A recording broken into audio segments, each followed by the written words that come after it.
Many cities from New York to New England have seen more snow than they do in an entire season. This winter has been crazy in terms of the unpredictability of these storms. I didn't expect it to be this much snow, and it's slush here. Just struggle to get to work and get the kids to school. New York and Boston have declared weather and snow emergencies, respectively.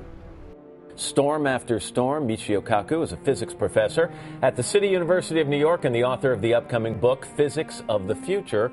Professor, good to have you here. Glad to be on. Is this just bad luck, storm after storm, or is there some other scientific reason behind all this? There are two theories. One is that it's a random fluctuation like El Nino, but the other theory says that it's global warming.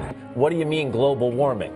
Global warming is not quite right. It's actually global swings. I was in Brazil just last week with massive mudslides caused again by moisture. So you can have droughts simultaneous with flooding, simultaneous with hot spells and cold spells. Global warming actually means global swings in the weather. So when we looked at some of the events, you talk about the mudslides in Brazil, we've been covering the massive flooding in Australia, in the Queensland section of Australia, and mudslides out in California. Is it all interrelated? It's related in the sense that all scientists believe that the Earth is heating up. So get used to it. We're going to have more monster snowstorms. More good news, all right? Professor, thank you very much. Always nice to have you here. We appreciate it.